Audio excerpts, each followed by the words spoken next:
This next man is a regular here, everybody. He's a very talented comic. We're very glad to have him aboard. If you could please welcome my friend Ammon Brown to the stage. Everybody, give it up for Ammon aboard.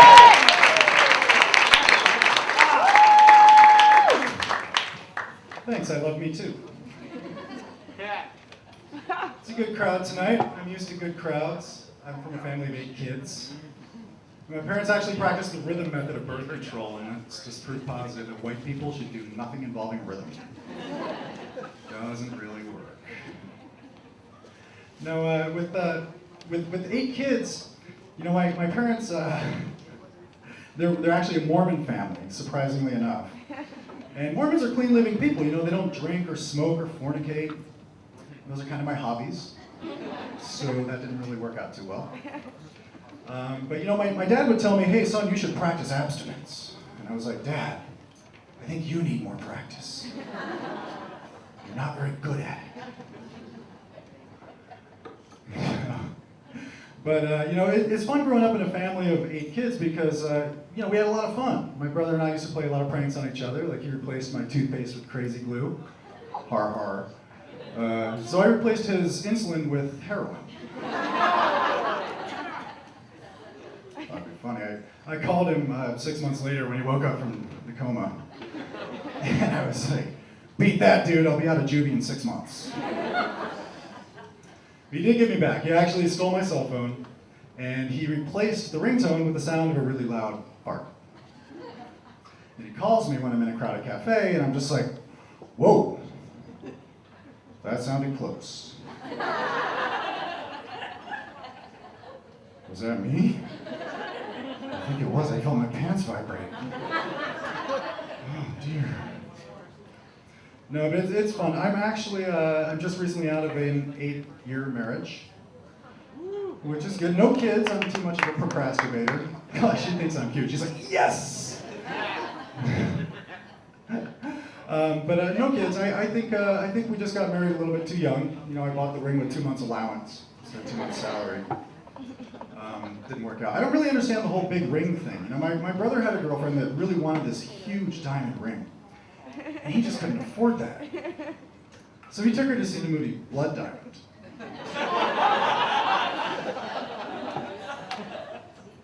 It backfired on him. She turned out to be a huge racist. He had to dump her, I know.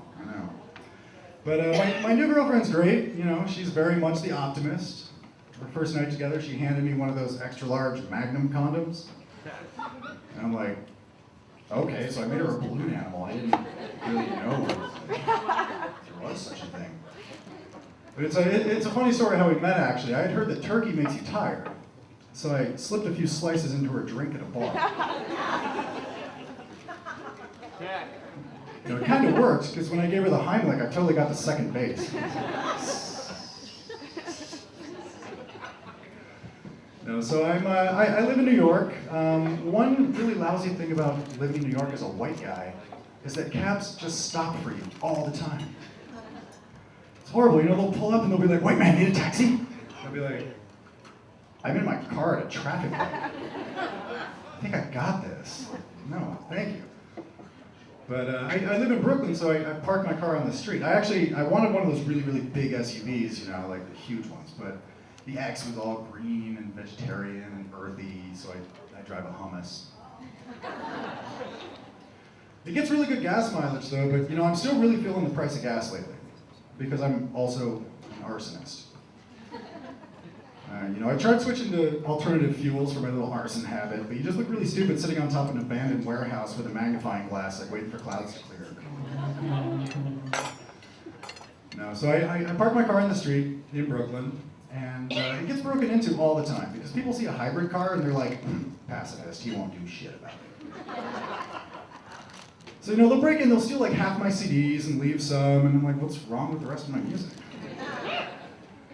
So, you know, I started leaving notes in the car. I was like, thieves who enjoyed stealing these CDs might also enjoy stealing the following CDs.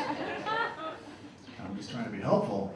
About the next morning, there's a note in my car that says, good customer service, bad selection.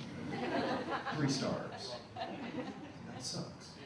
It's a lot like the Amazon.com suggestion box, you know, where it says, based on your purchasing history, you might appreciate these following things.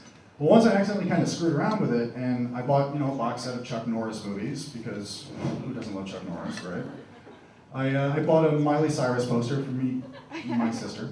Bought a book on impotence for someone else who isn't me. But by the end of this, I looked down at the bottom and it's like, based on your purchase history, might we recommend intensive psychotherapy?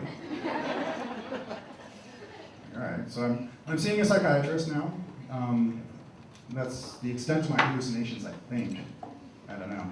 But she told me I had multiple personalities, and one of them is afraid of the dark. So I bought a strobe light. For the rest of you, that's a Cialis joke. You'll get it sometime in the next 36 hours. Strobe light. 3 days later. Ah! Oh.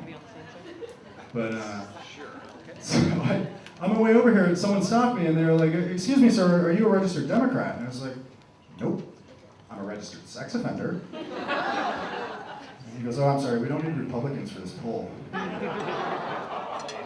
There's at least 4 red staters. I heard them groan. I switched that around when I did the show in Kansas. But he invited me to a fundraiser anyway, and he told me it was a black tie affair.